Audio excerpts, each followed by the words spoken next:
Direct News TV. January 17, 2024. Protests erupt in Tunisian town as search continues for 37 missing migrants. Tunis, Tunisia, a boat said to be carrying some 37 migrants and asylum seekers has gone missing off the coast of Sfax in Tunisia. Relatives described receiving final phone calls at around 2:30 p.m. on January 11, as the boat was setting out to sea. By around 10 p.m. the same night, all contact with the boat and its passengers had been lost. Other than 3 or 4 people from elsewhere in Tunisia, all of the boat's passengers are reported to be from the small village of El Hencha in the Sfax governorate. They range in age from about 13 to 35 years old. Frustrated by the lack of news since the boat's disappearance, the families of the missing migrants erected roadblocks and burned tires around the village yesterday, only withdrawing when the government authorities assured the public that search efforts would continue. Mohammed Jlayal's 25-year-old brother Ali is among the missing.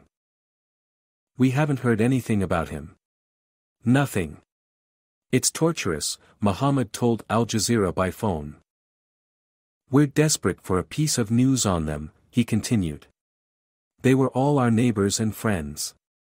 The whole of Hencha is in pain. My mom is in a terrible state." The Tunisian National Guard released a statement on Tuesday saying, all field units, including maritime vessels and helicopters, have been mobilized to find the 37 passengers. Maltese and Italian units were also reported to have been involved in the search. On Tuesday, the Italian news agency Agenzia Nova indicated that the ongoing search efforts were focused on the coastline between Sfax and the coastal town of Mahdia, some 80 miles (129 kilometers) north. Nevertheless, within Tunisia, politicians and the family members of the missing passengers have voiced disquiet about how long it is taking to receive concrete news. "Imagine not knowing anything about a brother for 6 days. They sent planes, boats, all sorts of things to look for them, but there's no trace of them whatsoever," Jlayal said.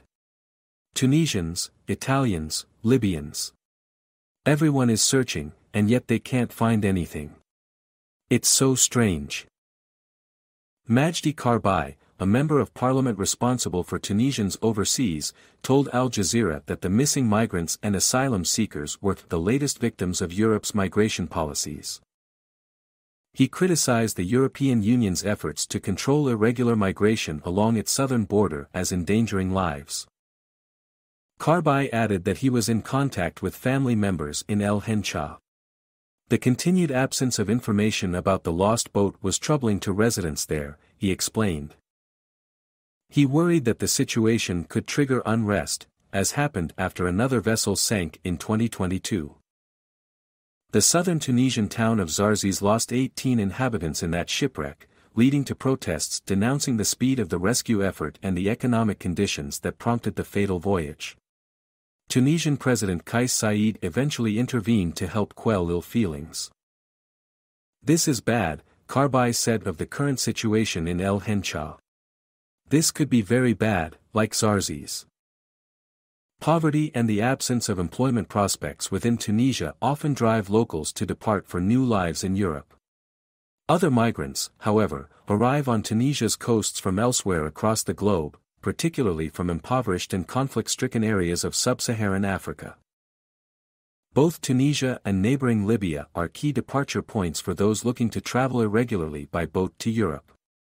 However, despite its popularity, the migration route is also one of the world's deadliest. According to the International Organization for Migration, IOM, 2,498 migrants and asylum seekers are known to have drowned while crossing the central Mediterranean Sea in 2023.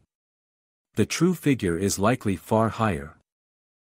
In the first 11 months of 2023, Tunisia's National Guard intercepted almost 70,000 irregular migrants and asylum seekers.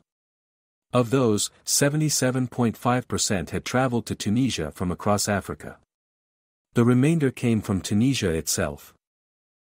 Ali Jlayal from El Hencha was as typical a passenger as any. His brother Muhammad described the missing 25-year-old as someone who struggled to settle down after a series of low-wage jobs, none lasting any great length of time. He felt cornered, Muhammad Jlail said. He had no hope of a good future. Ali's last job was as an overnight security guard at the Mall of Sfax. But even with a steady wage, his budget barely covered his expenses, Muhammad explained. He got 600 dinars, $193, as a salary, a month. 10 dinars, $3, would be spent on daily transportation from Hencha to Sfax. Add to that the cost of his cigarettes and coffee. Nothing would be left. It's depressing. There's nothing in Hencha. And he's not a special case. The boat was full of our neighbors. Even kids as young as 13 and 14, he said. They all didn't find any chance here. My name is Kingsley. Please like, share, subscribe and hit that notification bell so you can be the first to be notified whenever we post. You won't regret it.